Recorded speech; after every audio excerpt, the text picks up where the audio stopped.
ဒီနေ့ဗီဒီယိုမှာလို့အိမ်လေးနဲ့စိုက်ကန်နဲ့ဆောက်တာပဲအခုကတော့မိုးတော်တော်များများရွာနေတယ်ကျွန်တော်တို့ဝေးခီးထွက်ရအောင်ဗျာ Oh my god အရင်အကြောင်းကလေးဟောင်းမင်းဘာလာလို့ကြလဲဟောင်းမင်းငါခါချင်းကင်းနဲ့လာနှောက်ဆက်တယ်လားအပေါ်မှာတော့ဘာမှမရှိတော့ဗျာအဲ့တော့ကျွန်တော်တို့ရေပြင်ထဲကနေလှီလေးနဲ့ခီးထွက်ရအောင်ဗျာအခုဆိုကျွန်တော်ကျွန်းရောက်ပြီပေါ့ကျွန်တော်အရှိဆက်တာမဒီကောင်ကဘလို့ကျွန်းလဲမသိတော်တော်မိုင်းမဲ့ပုံစံပဲကျွန်တော်ထင်တယ်ပြောရရင်ပြောတော့ဒီနေ့မှနေရဆောင်နေကူလေးတကူလေးကျွန်တော်တွေ့ရမှာအရှိအပိတ်တပင်လောက်တော့မမိုက်ပြတော်တော်မိုက်ပါဒီနေ့မှကျွန်တော်ရဲ့တိုင်းပြည်တည်ထောင်ဖို့တော့အကောင်းဆုံးနေရာလဲကျွန်တော်ထင်ဒါပေမဲ့တိတ်တော့မကြိုက်ဘူးတခြားနေရာရှားရအောင်ပြဒါဆိုကျွန်တော်အိုးသွားပြီမင်းကတိုင်းပြည်ထဲမှာကောင်းလားဟဲ့ရော့မင်းတို့ကမြန်ငါတိုင်းပြည်မှာမရှိတင်မင်းတို့ကမျိုးအရှင်လည်းမထားဘူးငါရော့ငါအချောင်းကိုတိုက်တာမင်းတော်တော်ချင်းကျွန်တော်မတီွားလို့ဗျာတော်လင်းကျွန်တော်တို့အပေါ်တက်ရအောင်ဗျာအပေါ်မှာနေရာကောင်းလေးပါလေရှိမယ်ထင်တယ်ကျွန်တော်အထင်တော့ဗျာသွားပြီဟာရဘယ်ကောင်လုပ်တယ်ငါဟဲ့အောင်ကြီးမင်းတို့ကမျိုးခဏမှငါမင်းတို့ကောင်မျိုး10ကောင်လောက်တက်ပြီးခဲ့ပြီစားတော့ဗျာရော့မင်းတို့ကောင်မျိုးငါတိုင်းပြည်မှာမရှိတင်ကွာတကယ်ပဲငါတိုင်းပြည်ရှာဖွေတော့ထည့်နေပါဆိုမှမင်းကဘာလာရှုပ်တာမင်းကငါပြောပြီးသားတော့ပြီးသားမှငါဆိုမတင်နဲ့ဟဲ့အောင်ဆုံးပြီငါမင်းပြောပြီးသားတော့ငါအောက်ဆင်းပြီးလိုက်မင်းသေးပြီးလားမှတ်လိုက်တော့တော့ဆိုငါအစားမင်းကိုအတေတက်ပေးရဖို့ကွာကောင်လေးရမင်းတို့ကောင်မျိုး10ကောင်လောက်အစ်စ်တက်ပေးလို့ရနော်တွားပြီဒီအောင်မတွေ့တဲ့တော့မှကျွန်တော်ပြေးကျွန်တော်ဖက်အေးရဘယ်နာမှလဲတွားပြီတွားအေးရဗျာမြင်လို့ကျွန်တော်အေးရတဲ့ inventory ပြန်ထည့်ပြီးတော့ okay အေးရချပြီး sponsor ဆက်မယ်ဗျာကောင်မနဲ့ရောက်မ share ပြန်ပြင်းမေးရမှာကျွန်တော်လေokay ရဗျာတွားပြီတေးပြီဗျာဘာလို့လဲတစ်ခါတော့တေးရဗျာကျွန်တော်အခုokay ကောင်ပြန်ချမယ်ဗျာအကောင်တေးအောင်တက်ရမယ်ဘာလို့ဆိုတော့အကောင်တော်ဒုက္ခပေးပါကျွန်တော်တုံးနေနဲ့ပဲဆုံးပါပဲနဲ့ရော့အမှရော့ဒုက္ခစားငါဒုက္ခဒုက္ခပြောတယ်ငါမာလကီရတော့မှအော်ရရေးတွားတော့မှအပေါ်မှာနှက်ကောင်းတော့တော်ရင်းနဲ့တေးသွားနေအောင်ကြည့်တဲ့ခုလည်းအကောင်တော့နေတိုင်းမခံနိုင်လေဆိုမိဆိုသိရမလားအကြောင်းနေအောင်ကြည့်မခံနိုင်ဘူးဗျအဲ့တော့ကျွန်တော်တို့အဆင်တော်ပြည့်โอเคနေဝင်စီးစာလေးကိုကြည့်ပြီးတော့ကျွန်တော်ဒီမှာတညကအိတ်လိုက်ရအောင်ဒါဆို day 5ပေါ့ day 5နဲ့ day 6ရောက်တော့မှကျွန်တော်တို့ခီးထွက်နေရတော့ကြာလာပြီဒီနေ့မှကျွန်တော်အိမ်ဆောက်လို့ကောင်းမနေရတယ်ကြာအိမ်ဆောက်တော်တော်ကောင်းမှဒီနေ့မှကျွန်တော်အိမ်ဆောက်ရအောင်ဗျဒီနေ့မှကျွန်တော်ခါချင်းလွတ်နေအောင်စပြီးအိမ်ဆောက်လိုက်ရအောင်โอเคဒီထောင်လိုက်ရအောင်ပြောပါဗျโอเคစဒီထောင်လိုက်ရအောင်โอเคday 6ရောက်ဆိုကျွန်တော်လွယ်တဲ့ပစ္စည်းလွယ်ရမယ်ပြောနော်ကျွန်တော်အိမ်ဆောက်မှာဆိုတော့မြင်နေရလေးနေရှင်းရမယ်လေဆိုကျွန်တော် crafting table နေတော့ craft ရအောင်ကျွန်တော်တို့ဆိုအကောင်တော်ကြီးကျွန်တော်မှလည်းကျွန်တော်ထားခဲ့မိပါဗျာလမ်းပေါ်မှာတော်တော်ကြီးထားခဲ့မိပါတော်တော်ကျွန်တော်တစ်တယ်ဖြုံးတီးရကြီးတစ်တယ်ထက်ခုတ်ရအောင်ကျွန်တော်လို့ဆိုကျွန်တော်တစ်တာလေးဗာလေးလဲပါဆိုကျွန်တော်အပြင်တိုင်းထင်းခုတ်မှာဆိုတော့ကျွန်တော်တစ်တာကိုမရှိမဖြစ်လို့ရဗျာကျွန်တော်တို့ကတော့အဲ့တစ်တာကိုအရင်ဆုံးလုပ်ရအောင်ဒါရပြီ diamond pick လေးကျွန်တော် craft ရမယ်ထင်တယ်ဟုတ်ပြီ diamond pick လေးတစ်ချောင်း okay diamond တူးတဲ့အခါနဲ့ကျွန်တော် record လုပ်ထားပြတ်သွားတာဗျာအဲ့ဒါကျွန်တော်မတင်ပေးလိုက်ရအကြောင်းဒီခန်းနေကြည့်ပြီးတော့ကျွန်တော်နင်းတောင်းပါပါလေဗျာ record ပြတ်သွားလို့အိုင်ယွန်လေးတင်ထားရအောင်ကျွန်တော်အိုင်ယွန်လေးတင်ထားမှာအိုင်ယွန်အာမလေးနဲ့လိုအပ်တာလေးကောင်ကျွန်တော်အခုဆိုထင်းတော့ခုတ်ရအောင်ဗျာထင်းများခုတ်မှကျွန်တော်အိမ်များဆောက်လို့ရမှာဗျာလောဆိုတော့အိမ်လေးပဲဆောက်မှာကျွန်တော် okay ဒီမှာလောဆိုတော့ဒီမဲ့ခုတ်ခင်မြင်းနေရရင်ကြည့်ရမှာပဲဆိုအိမ်ဆောက်မဲ့မြင်းနေရတော်တော်ရေးကြည့်ရဗျာအဲ့ဒါဒီနေ့မှကျွန်တော်မြင်းနေရကြည့်ပြီးလှုပ်ရှင်းမယ်ဗျာ okay ရဒီနားလောက်ဆိုရပြီတင်တယ်ကျွန်တော်ထင်တော့ okay ဒီနားလေးကျွန်တော်မြည်ရှင်းလိုက်မယ်ရှင်းပြီးအိမ်ဆောက်မယ်ဗျာနေဝင်စီးစားလေးနဲ့တော်တော်လှရဗျာနေရာနားမှာတော်တော်လှရပြီးကျွန်တော်လုပ်ရမယ် okay မြေလေးကျွန်တော်တူပြီးရှင်းလိုက်မယ် okay ဟာမြန်မာ crafter ရဲ့ emoji ကမှာလားဟဲ့မင်းငါစီလိုက်ဒုက္ခလာပြီးရလားကွာမင်းပိတ်လောင်ထားရမယ်ဗျာဒီကောင်ပိတ်လောင်တော့ဒီကောင်တော်တော်ဒုက္ခပြီးမှာမြန်မာ crafter ရဲ့ cheaper craft ခိုင်းမှာလေဒီကောင်တော်တော်ဒုက္ခပြီးရဗျာကောင်ကျွန်တော်ဒီကောင်ဖမ်းလိုက်အောင်ဟာရရေးတွားပြီကွာငါ့ဘောဒီကောင်လာနှောက်ချက်တယ်ဘလို့ကောင်လည်းမတီးဒီကောင်လေးတော်တော်ဆိုးရဗျာကျွန်တော်ချင်းလေးတော့ခုတ်ရအောင်အကောင်โอเคဒါတော့ချင်းလေးကျွန်တော်ခုတ်မယ်ပေါ့တပင်းလေးခုတ်မယ်ကျွန်တော်အများခုတ်မယ်ပေါ့စက်တူရေးတကောင်တွေးလိုက်တယ်မှကျွန်တော်ခဏလေးနားလေးပါလေအိုးအိုင်ယွန်ဟာလည်းမကျွန်တော်စက်တူရေးနေတယ်ဟာစက်တူရေးဆိုမှကျွန်တော်ဒီကျွန်တော်စက်တူရေးပဲပြောက်သွားတယ်ဗျ Oh my god တွားပြီကျွန်တော်စက်တူရေးပြောက်သွားပြီဟဲ့ရေကျွန်တော်စက်တူရေးပဲပြောက်သွားလည်းမသိဘူးကွာ emoji ကလက်ချက်ပဲနေမကြည့်ရဘူးကွာအဲ့ဒီကောင်တော့ကွာလဲဆိုကျွန်တော်ထင်းမဲခုတ်ရုံပဲအဲ့ဒီကောင် emoji ကပြန်ပေးမှကျွန်တော်လေ okay ဟာမခွေးကလေးဟဲ့ရေနောက်ဆုံးတင်ငါရှင်းအတူတယောက်ရယူရ Oh my god ခွေးကလေးရဆိုတော့တန်ဝိုင်းဒီနေ့ဆောရတာတော့တန်ဝိုင်းဗျာ Oh my god ခွေးကလေးရပါပြီအိုးဟဲ့အောင်ကြီးဟာဘုံအယူတစ်ခုလေးနဲ့တစ်ခါတန်းရတယ်ကွာတော်တော်မိုက်တာပေါ့ကန်းကောင်းမှကောင်းဗျာကျွန်တော်ခဏအိုင်ယွန်လေးတွေ့ထားတယ်နော်ဒါဆိုတော့ခွေးလေးတိန်လို့ပြီးပါပြီပေါ့ကျွန်တော် တကယ်ရှင်းအစ်တရားရပါပြီဒီတကယ်ရှင်းနိုင်မယ်ကျွန်တော် comment မှာမှတ်ရခဲ့ကြအောင်နောက်ဗီဒီယိုကြတကယ်ရှင်းနိုင်မယ်အစ်စ်လေးပေးအောင်ကျွန်တော်ဒီတကယ်ရှင်းနိုင်မယ်ကောင်းကောင်းလေးရေးပေးခဲ့ကြဗျာလို့ဆိုကျွန်တော် iron 2ရောက်ဟုတ်ကဲ့တကယ်ရှင်းတရားလို့ရပြီ iron နဲ့ဘာလို့နဲ့တွေ့ထားဆိုတော့တန်ကောင်းတဲ့နေပဲ lucky 7D ပေါ့ဗျာဟုတ်ကဲ့ကျွန်တော်တကယ်ရှင်းဟာရေးထဲပါသွားရင်ဘယ်လိုလုပ်ရမလဲဟဲ့အောက်မှာဂူကြီးရာတော့ဟဲ့ကောင်တကယ်ရဘယ်လိုကဲရမလဲမသိဘူးโอเคရောဟာမရတယ်လားမရောက်တယ်ဟာတော့ဟဲ့ရင်တင့်နေရဟာဒီတော့အဲ့ဆိုဒီကျွန်တော်တကယ်ရှင်းကိုဘယ်လိုလုပ်ရမလဲတားမြေလေးဖို့တခြားလေးဖို့ပေးလိုက်မယ်ဟာပိုစိုးသွားပဲမြေကလက်ခွေးနဲ့မှာကြည့်နေမိရကွာဟာတော်ရင်းဟာဒါကျွန်တော်ဆိုဒီကောင်လေးတူးလေးရအောင်โอเคလာတကယ်ရှင်းလေးလာခဲ့အိုးမြန်လိုက်တာကွာမင်းလာတယ်ကျွန်တော် iron လေးတွေတူးတယ်$6မတည်ဘူး iron လေးတော်တော်များရဗျဒီနားမှာကျွန်တော်လက်ပြေလေးကောင်းသွားလို့ပေါ့နော်ဟဲ့အောင်ရေးဒီမှာ1 and trader ဟဲ့အောင်ရေးဒီကောင်တက်ရမယ်ဟဲ့မင်းတပြေးနဲ့ထွေးကောင်းရင်မင်းတို့တက်ကျိုးရတယ်မလားငါ့ကိုကျိုးပေးတော့အေးကိုကျိုးပေးခိုင်းတာတေးခိုင်းတာမဟုတ်ဇဲရွှေချတေးခိုင်းတာမဟုတ်ဗျအဲ့ကောင်လေးလှုပ်ပေးလိုက်မယ်လို့ဆိုတော့နေဝင်သွားပြီโอเคဆိုကျွန်တော်မနေ့ရောက်သွားပြီဗျဒီနားမှာကျွန်တော်အိမ်ဆောက်ရအောင်အိမ်ဆောက်မနေရလေးရှာမှာဟာ emoji ကပြောက်သွားပြီဗျအားရောင်ရေးငါတရကောင်ကွာငါจิตတူရေးတက်သွားတယ် emoji ကကွာဘာလို့ပြောက်သွားလဲမသိအေး emoji ကတော့ကွာဘလိုကောင်လည်းမသိကွာပြောက်သွားခြင်းပြီဟဲ့ခွေးကလေးလည်းအိတ်နေပြန်ပြီဗျာမတန်သွားပါတန်ပါလေလို့ပြောလို့ရကျွန်တော်ခွေးလေးတစ်ကောင်ရခဲ့ပေါ့ညာကျွန်တော်တကယ်ရှင်းအစ်လေးတရားရသွားပြီဒါဆိုတော့ဒီတော်တော်ကြီးကိုအဆင်ပြေပါကျွန်တော်တို့တွေ့ရတော့နာမည်လေးနောက်ဗီဒီယိုမှာရေးခဲ့ပြကြအောင်တော့ကျွန်တော်ဗီဒီယိုကြရင် like and subscribe လေးနဲ့ကိုညွှန်ခဲ့ပေးကြပါဦးဟောကျွန်တော်အိမ်ဆောက်တယ်နော်အိမ်ဆောက်တာလည်းကြော်ပေးရမယ်ထင်ကျွန်တော်ထင်ဒီဒါလို့ကျွန်တော်ကြော်လိုက်ပြီဗျာအိမ်ဆောက်ထားတယ်တိတ်တော့မလိုက်မြန်လို့ယာယီတဲလို့ပေါ့ယာယီတဲပေါ့ဗျာတပည့်အိမ်အမိုက်စားနေရွာလေးတီထောင်နေကျွန်တော်တို့โอเคဒါဆိုကျွန်တော်အသားလေးกินတာပေါ့မီးတုပ်လေးနဲ့လျှက်စစ်မီးလေးရအောင်လုပ်ရမယ်ဗျာဒါမှပေါ့ဒါမှစော်မီလေးဗာလေးမလာမှာကျွန်တော်အေးစစ်လေးစော်ရရမှာလျှက်စစ်မီးလေးလုပ်ပြီးโอเคပါလို့ကျွန်တော်ရပြီညီမလျှက်စစ်မီးလက်စင်မီဖွင့်ပြရေးပေါ့မြန်မာနိုင်ငံလက်စင်မီရောမဟုတ်ပါဘူး EPC လို့မြန်မာနိုင်ငံ EPC လို့တော့မဟုတ်ဘူးเนาะကြိုပြောထားအဲ့ဒါโอเคဒါဆိုကျွန်တော်တို့တော်မြန်မာရနေပြီ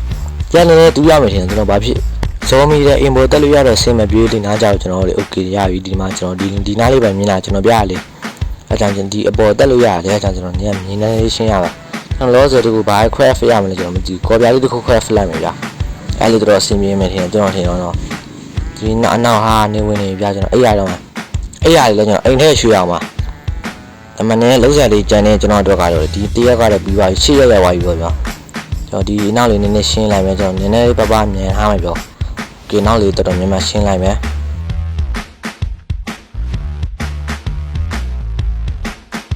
โอเคဒီမှာမှန်ရလာပြီဗျာကျွန်တော်အတွက်လည်းမှန်ရလာပြီဆိုတော့မှန်လေးရတက်မယ်ဒီနားမှာမှန်လေးရတက်မယ်ဆိုတော့အိမ်ကတော်တော်လေးအဆင်ပြေသွားကျွန်တော်အတွက်ကတော့မှန်လေးတင်မယ်ကျမ်းမြေလေးခင်းရမယ်ဗျာအဲ့ရလေးထဲဖို့အတွက်ကျမ်းမြေလေးခင်းတာတော်တော်မိုင်းပါအင်းကကျွန်တော်ကျင်းတယ်လို့ခံစားရကျွန်တော်လေးကျင်းတလားလို့ကျွန်တော်ခံစားရဒါမှပြောလို့မရဘူးဗျာအင်းကကျင်းတယ်လို့ပဲကျွန်တော်ဟုတ်ပါကျွန်တော်တော်တော်ကျင်းသွားတယ်တော်တော်လေးကျင်းသွားအဲ့ဒီအိမ်လေးလေးပြင်ပေးရမယ်ဘလို့ဆိုတော်တော်ကြီးကျင်းသွားကြည့်တော့4-3လောက်ပဲရှိပါအဆင်မပြေသလောက်ကြာကျွန်တော်အဲ့ရလေးနဲ့စပွဲတွေထည့်လိုက်တော့ကျွန်တော်ဝင်လို့မရတယ်ဆိုဒီအိမ်လေးဖြတ်ပြီးကျွန်တော်အိမ်တိပြန်ဆောင်းလိုက်တော့မယ်ဗျာโอเคအားရရင်ချက်လေးချစ်စရာလေးကွာအားရရင်ချစ်စရာချက်လေးဟဲ့အောင်မရပါဘူး emoji ကရင်သားလားဟာမဟုတ်တော့အောင်တော့ emoji ကရင်သားလို့ဒါပြီးဒါဆိုကျွန်တော်ဒီမှာခွဲဖရမယ်ကျွန်တော်ခွဲဖရဟာလေးကျွန်တော်တို့လဲရမယ်ပြောဗျာโอเคဒါလေးကိုအခန်းထဲတွားထားလိုက်မယ်ကျွန်တော်အင်္ဂလိပ်လေးပြင်ပြီးတော့ဒီမှာဗျာကျွန်တော်အင်္ဂလိပ်သိနေပပလေးတော့ပြန်ချဲထားရတာပေါ့တိတ်တော့မကြည့်ပြန်အတင်းတေးပေါ့ဗျာဒါဆိုလုံလောက်ဝိုင်းလေးအိမ်တေးမှာတလောက်ရှိဆိုလုံလောက်နေပြီလေကျွန်တော်အတွက်ကတော့နော်ဒါပေမဲ့ဘယ်လိုအတွက်ကတော့မသိဘူးဗျာကျွန်တော်ဘာ craft ရပါလဲကျွန်တော်စဉ်းစားအောင်ပါโอเคတုပ်လေး craft ရတော့ကျွန်တော်မှာ iron လေးရှိဆိုဒါတစ်ချောင်း craft ရမယ်ပြီး picket တစ်ချောင်း craft ရမယ်နည်းပူလေးနဲ့iron armor လေးတစ်ခုလုပ်ထားမယ်iron armor လေးကျွန်တော်ဒါတော်တော်ဟိုဖြစ်ရမှာနော်လုံခြုံလို့ပြောမှာနော်အာမကောင်းပါနော်ကျွန်တော် iron armor လုပ်ထားမယ်ဖက်နဲ့လေးလုပ်ထားမှာလို့ဖက်နဲ့မလုပ်တော့ဗျာကျွန်တော်လိုအပ်တဲ့ဟာပဲလုပ်လိုက်မယ်ပစိန်ရောလုပ်လိုက်ရမလားမသိကျွန်တော်တော်ပြီမလုပ်တော့ဘူးဗျာနောက်ဆုံးတော့ iron armor လေးတစ်ခုရပါပါပြီကျွန်တော် iron armor နောက်ဆုံးတော့ဝင်နိုင်ခဲ့ပြီဗျာ iron full armor မဟုတ်ပြင်မဲ့ပေါ့ဒါပေမဲ့ဆင်ပြေပါလေကျွန်တော်တို့ကတော့ဆင်ပြေပါလေဆိုတော့အင်းဆောက်ပြီးကျွန်တော်ကေတန်တစ်ခုတီးဆောင်မှာဆိုတော့လုံချုံကြီးကကျွန်တော်တို့အရေးသိမ့်မကြီးတင်နောက်ပိုင်း villager တွေခေါ်လာတဲ့ခါမှနည်းနည်းစဉ်းစားရမှာ iron လေးတွေကြိုထားပြန်နည်းနည်း တူလို့ရတဲ့ခါလေပေါ့ခဏတူလို့ရတဲ့ခါလေးဟိုအားကြောင့်အောက်ကကျွန်တော်ဆင်းပြီးရေခက်ရမှာလားမသိ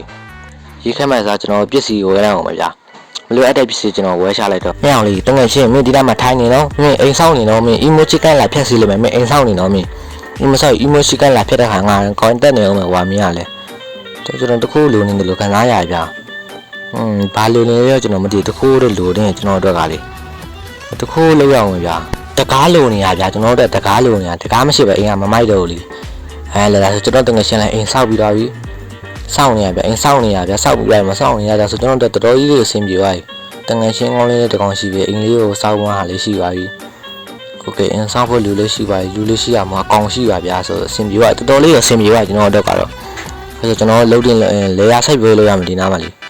ဆိုမှာ quest တွေနဲ့ပြပါရှိရဆိုကျွန်တော်လုပ်ရမှာလေယာဆိုင်ပြေးပြဟာငက်ပြက်ပြီးမသေးအောင်လေယာဆိုင်ပြေးလုပ်ပြီးရင်ကျွန်တော်ရွာသားဟိုတော့ရှာမယ်ဗျာဒီနားကြည့်ပြီးရွာသားဟိုတော်တော်များများရှာရမယ်ကျွန်တော်ဒါဆိုဒီတိုင်းမြေလေးတော်တော်များများဖြည့်လိုက်တော့ဗျာနေဝင်စီးစားလေးကတော်တော်လာတယ်ဗျာကျွန်တော်မှန်သွားရတဲ့မယ်ဆိုတော့ကျွန်တော်နေဝင်စီးစားလာတယ်โอเคဒါဆိုကျွန်တော်အိတ်လိုက်ပါပြီခင်ဗျာโอเค day 9တော့ရောက်သွားပါပြီတော်တော်လေးကိုအဆင်ပြေသွားပြီဗျာဒီနားမှာလေယာစိုက်ပြောတွေလေးလုပ်ရအောင်လို့ဆိုတော့နည်းနည်းအလုပ်တော့ရှုံးမယ်ကျွန်တော်ထင်ရကျွန်တော်ဟွာဖမ်းမှတယ်နွားတွေဖမ်းမှထင်နေကြည့်ရနွားဖမ်းမှလေကျွန်တော်တို့အခြားစားလေးမပြတ်မွေးမြူလေးလုပ်မယ်စိုက်ဖြူလေးလုပ်မယ်ပေါ့ဒါဆိုစင်ပြကျွန်တော်တို့ဒါဆိုကျွန်တော်နွားနှစ်ကောင်တော့မှုရွယ်ပြဆိုကျွန်တော်နွားရှန်ကလုပ်ဖို့အတွက်ဒီအဲ့ဒီပစ္စည်းလေးကျွန်တော်ခွဲဖရမယ်ပေါ့နော်ဘာပစ္စည်းလေးခွဲဖရမယ်ကျွန်တော်နွားအထဲဝင်လုပ်ဖို့အတွက်ဟိုဟာလေးခွဲရမယ်ထင်နေကြည့်ရဒီကောင်မဟုတ်တယ်ဗျာဒီကောင်လေးနည်းနည်းပပခုတ်ထားမယ်ကျွန်တော်ခွဲဖထားမယ်ပေါ့ဗျာဒါလေးနည်းနည်းခွဲဖထားမယ်โอเคဒါဆိုနွားရှန်ပေါ့တိတ်တော့မကြည့်ဘူးနည်းနည်းပပလေးတော့လှုပ်ထားမယ်ကျွန်တော်နွားမွေးမြူရေးအတွက်စိုက်ပြိုလေးလုပ်ရတော့မှဆိုတော့လေနော်စိုက်ပြိုရေးလေးလုပ်ရမယ်နွားမွေးမြူရေးအတွက်လေးစင်မြန်လုပ်ရမယ်ဆိုတော့နည်းနည်းပပပေါ့ဗျာနည်းနည်းပပလုပ်ရမှာပေါ့ကျွန်တော်အဲ့စိုက်ပြိုရေးလုပ်တာကျွန်တော်ဘာလို့အတုံးကျွန်တော်တဲ့အတုံးနှစ်ခုတက်တယ်ဗျာဘာလို့ဆိုကျွန်တော်စားဖို့အတွက်လည်းပူစရာမလိုတော့ဘူးနွားတွေမျိုးပွားဖို့အတွက်လည်းကျွန်တော်ပူစရာမလိုတော့စိုက်ပြိုရေးလုပ်တာဒါပေမဲ့ကျွန်တော်စပားချတဲ့ခိုင်းတော့စပားချတဲ့ခိုင်းတော့တော်တော်ကြီးရှုပ်သွားတယ်တော့အဲ့တော့တိတ်တော့အစင်မပြေရှာဘူးဒါပေမဲ့အစင်မပြေတော့မှဆိုကျွန်တော်ရေရှည်ကြည့်ရမှာပေါ့နော်ရေတုပ်ကြည့်လို့မရရေရှည်ကြည့်ရမှာဒါဆိုရပြီကျွန်တော်ရပါကျွန်တော်နွားနှစ်ကောင်တော့ခေါ်ကိုဒီမှာတစ်ကောင်တော့တွေ့နောက်တစ်ကောင်ရှာရအောင်ပဲဒီအပေါ်နားလောက်မှာရှိမနေကျွန်တော်နေဒီအပေါ်နားလောက်မှာတက်ရှာမှာဟာဝက်ကအပေါ်မှာခေါင်းမှာမှုပေါက်နေလားပန်းပေါက်နေဟာဘလို့ဝက်တွေလည်းမသိဘူးဗျာဆိုကျွန်တော်နွားဘယ်တော့မှရှိတော့လဲနွားဘလို့လဲစပရွန်လည်းမသိဘူးနော်ပုံကောင်ဆိုကျွန်တော်နွားရဲ့အများကြီးတွေ့ရတယ်ဒီနေ့မှမတွေ့တော့နွားရဲ့ဘယ်တော့မှရှိတော့မထင်နဲ့ကျွန်တော်ကာဒီမနွားတဲ့ကောင်တွေဒီကောင်ကြီးစောထည့်ရမှထင်တယ်ကျွန်တော်โอเคရပြီဒီကောင်ဟိုမှာနွားတဲ့ကောင်တွေ့ရဟဲ့ကန်ကောင်းလာပဲဒါလေးတမျိုးလေးကန်ကောင်းပါလေဗျာကျွန်တော်တို့ကတော့ရောအဲ့ဒါဆိုနွားနှစ်ကောင်ရပြီဒါဆိုကျွန်တော်နွား channel ခေါ်ရအောင် let's go ဒါမွေးမြူလေးစားလို့ရပြီဗျာโอเคကျွန်တော်မွေးမြူလေးစားလို့ရပြီဗျာโอเคဘာတိုင်းလဲဟာဘာဖြစ်သွားလဲဟာကျိုးပြုတ်သွားဟာနွားရုပ်ကောင်တော့မဟိုင်းရရင်ဟဲ့မြင်လဲโอเคရပြီတစ်ကောင်နှစ်ကောင်ရပြီတော့ဆက်နေမင်းကောင်ကွာမင်းကောင်လည်းငါတော့မတည်တခုပဲဖြစ်သွားကွာဒါလည်းအေးဆေးလိုက်တစ်ခါအေးဆေးလိုက်မြင်လည်းမခေါ်တော့လားအေးဆေးလားဟေးလာကြဟေးမမရဲ့မောင်လေးတွေလာကြဟေးလာကြမင်းကောင်လည်းကွာမမရဲ့မောင်လေးလောက်ရကွာဘလူကြီးလည်းမတည်မင်းကောင်လေးအပြင်မဲ့ဟာရောင်ကြီးအလူကျုံဝင်ရရောဘာတော့လဲနွားရိုက်ရပါဆိုโอเคရတကောင်ဝင်လာဝင်လာဟာနှစ်ကောင်ဒီဘက်โอเคရပြီလိန်မာဆန်းမှာကမင်းမမရဲ့မောင်လေးပဲမမစီပါတော့မင်းတို့လိန်မာတာပဲမစီပါလေလိန်မာရမှာပေါ့ကွာမင်းတို့ကလေမင်းတို့ကောင်လေကွာဒီစင်းနေကြတော့မင်းတို့နောက်ခါကျမှငါအစာကျွေးမလို့ဆိုတော့လေရလည်းဟိုမြင်းနေရလည်းချက်ရအောင်ပဲဗျာတော်တော်လေးတော့ကြောင်းဒီလမ်းလေးမြင်ချက်ရမှာလေရဆိုင်ပြေလို့ပြတယ်ဒီလမ်းလေးမြင်ချက်ရမှာမြင်ချက်ရမယ်ပေါ့ဗျာကျွန်တော် quest လေးရှိရဆိုရင် let's go ကျွန်တော်လုပ်လိုက်ရအောင်မြင်နေရလည်းချက်လိုက်အောင်တော်တော်လေးတော့ကျနေပြီဗျာဒီနားအမြင်ရှက်ထားဆိုတော်တော်လေးတော့ကျနေပြီတော်တော်လေးတော့ဆင်ပြေနေကျွန်တော်တို့ကလည်းနော်အော်ဟဲ့ရဘာဖြစ်တာအိုးလန့်တော့ဟျံကြီးခွေပါဟျံဘယ်နာခွေပါပေါ်လာလဲကွာဒီရလည်းအလုတ်ရှုပ်ပြန်ပြီဗျာမြေလေးပြန်ဖြည့်လိုက်ပါအောင်စိုက်ပြေလို့ဟိုတာရေတွားခက်ရအောင်ကျွန်တော်အဟိုးအောက်ထဲခက်ဆင်းခဲရမှာဗျာအဲ့တော့ရေခက်တဲ့ခံလေးကြော်လိုက်ပါဦးမယ်စပားလေးတွေကျွန်တော်ရှာရအောင်ပါဗျာတော်တော်များများရှာဒီနားမှာစပားတော်တော်များများရှာတော့โอเคအဲ့ဒါတစ်ခုနှစ်ခု3ခု4ခုဟိုအများရတယ်ဗျာဒီ week ဝိခတော်ရှားနေနေဘယ်လိုပြောမလဲခတ်တာလားကျွန်တော်မပြောတတ်ဘူးဗျာလေလောက်တဲ့အတန်းသူကမကုန်းတော့သူကလေလောက်တဲ့ခါမှပဲကုန်းလာနေကြီးရလေပြောလို့မရတယ်ကောင်တကုန်းလည်းမကုန်းမအဆင်ပြေပါရဲ့မြက်လေကျွန်တော်နည်းနည်းစပါးစိတ်လေးရအောင်လို့ပေါ့နည်းနည်းများရမှဆင်ပြကျွန်တော်တို့အခု90လောက်ဆိုအဆင်ပြေလောက်ပြီတည်းအခု90လောက်ဒီတန်းမှမရဘူးတေးရတယ်စနေကျွန်တော်နည်းနည်းတော့ရထားပြီပေါ့နော်ဝီဒီနည်းနည်းတော့ရထားပြီ18ခုလည်းအဆင်ပြေလောက်ပါလဲဆိုကျွန်တော်လေရတွားလို့ရအောင်ကျွန်တော်လေခင်းလုံးမနေရတယ်အိမ်နဲ့နည်းနည်းလေးပဲတိတ်တာမဟုတ်ဘူးဒီတန်းမှာလောက်ရမယ်ဗျာโอเคရပြီဒီနားမှာဒီလေးနည်းနည်းပါးလေးလောက်ထားရမယ်ဘာလို့ဆိုကျွန်တော်တို့စားနေကအရေးကြီးရမဟုတ်လားဒါပေမဲ့ကျွန်တော်က farming ထိုင်းလို့ရှင်စီးလို့လေတမပေါ့ဗျာအေးစစ်စစ်ကျွန်တော်ရဲ့တိုင်းပြည်တိုးတက်ဖို့အတွက်ဒီလေကိုမဖြစ်မနေလောက်ရမယ်ဒါရှိရလေဗျာရှေးထုံးကားတော့မှကျွန်တော်ရှိရမယ်နော်ဒီလိုလောက်တာလေလေဟာလေလောက်တဲ့ဟာလေကောစတူရဲ့စီးပွားရေးမပြတ်စီးဖို့အတွက်ရိတ်ခါမပြတ်စီးဖို့အတွက်လေလောက်ဓမ္မတွေကတော်တော်အရေးပါတယ်လေဓမ္မတွေကတော်တော်ရေးပါပေါ့နော်ဒါဆိုတော့ကျွန်တော်လေလုံးလို့ပြီးသွားပြီဗျကျွန်တော်ဝီလီစိုက်အောင်စပါးစိုက်မယ်ပေါ့ဗျာပြိုးထောင်မယ်โอเคဒီနေ့3 4 5 6ခုကြီးလက်စီလေးမျိုးကျန်းတယ်အမကြီးဗျာပုံစံလေးကတော်တော်လေးချစ်စရာလေးဗျာဟာဘာလဲဟာဒီချက်ကောင်အီမွန်ချီကန်လာမသိဒီကောင်လေးဟဲ့အောင်ရေးကောင်ဝါပြန်ပြီဒီကောင်ကဘယ်လိုကောင်လဲမသိကျွန်တော်ဝီမရှိရဗျာဝီထက်ချအောင်ကျွန်တော်အနေနဲ့ဒီနားမှာရှိရမယ်ဒီနားမှာမြက်တွေကနဲရဗျာဝီကရရှိမှရတော့မှာတခုပဲရတယ်ဟုတ်မှာတခုနှစ်ခုလောက်ရတယ်ဟမ်းရည်ဟာဒီတော့ဆိုနည်းနည်းနှစ်ခုလောက်ရပါပြီဒီနားမှာတိတ်မရှိတော့အပေါ်နားလေးမှာရှိလိုက်တော့မသိကျွန်တော်လေဘောစဒီနားမှာဆိုခြာကြည့်ရမှာပဲမတက်နိုင်ဘူးဗျာဟုတ်ကဲ့ဒီနားမှာတည်းရှာမယ်ဗျာမတွေ့ဝါဘလို့မှမတွေ့ဒီကောင်ဘလို့ရှာလို့ရှာမှမသိဘူးရတယ်ခဏနဲ့ရှာရလို့ပဲပြန်ခုနေနဲ့ခတ်ပါဘယ်နားလောက်မှရှိလိုက်ဗျာကျွန်တော်နှစ်ခုပဲရတယ်အခုမှဟမ်းရည်ဟုတ်ရလေကွာနှစ်ခုရှားလိုက်တာဘလို့လဲမသိရှားရဆင်မပြေးဗျာဒီနားမှာရှိမှဒီရမ်းမှမရှိဘူးဟာရတခုရပါရင်3ခုလောက်ရပါဒီအပေါ်ထက်မှာရှိလောက်မှဒီနားလေးမှာလေဒီအပေါ်နားမှာလေဟာရမ်းမှမြက်တဲ့တော်ရှိဟာဒီမှာဝီးတွေတော်များမယ်โอเคပြောရမယ်ထွက်တဲ့ဟာဝီးတွေအများကြီးထွက်တဲ့ဟာရတော့โอเคရပါကွက်တီပဲဒီနားမှာကျွန်တော်လက်စီမီထုံရနေရမှာရှိရယူကျွန်တော်မသိအောက်မှာရှယ်ရှာနေဒီနားမှာတော်တော်များများပန်းပွင့်လေးရောဟာပန်းပွင့်ရောင်းပန်းပွင့်လေးဗျဒီပန်းပွင့်လေးရတယ်အသုံးဝင်လောက်ပဲထင်တယ်ကျွန်တော်ထင်အောင်ဒါပေမဲ့နောက်ပိုင်းမှာလောက်ရအောင်လာတော့ဟာပြီဒီနားမှာတော်တော်ရမြင်မှန်းရပြီတော်ကောင်းပါပြီကွာဒါတော့ဆိုโอเคများလေးရပါပြီဒါဆိုကျွန်တော်လေယာဆိုင်ပြိုအတွက်လည်းပူစရာမလိုဒါလည်းမြက်ပင်လားဒါမြက်ပင်မထင်ကျွန်တော်ထင်ဟာမရတော့ဗျာဘယ်လိုလဲတော့မသိဘူးโอเคရပြီတော်တော်များများရပြီလဲတော်တော်များများတော့ရထားကျွန်တော်ဝီးရရပါပြီကျွန်တော်အောက်ဆင်းရတော့ဆိုရပြီဆိုတော့ကျွန်တော်လေယာဆိုင်ပြိုခင်းနဲ့သွားဆိုင်ရမယ်โอเคလေယာဆိုင်ပြိုကျွန်တော်ရှေ့ဦးတက်ရအောင်ဒါဆိုနည်းပါးရတော့ပြီကျွန်တော်ထင်လေโอเคဒါဆိုလေယာဆိုင်ပြိုရဖက်ကျွန်တော်ရှေ့ချလိုက်အောင်ကြောဝီးဘယ်လောက်ထိရဟဲလဲမသိဘူး19ခုတော့ခဏထက်ပဲများရနော်မစိုးဘူးတော့ဆို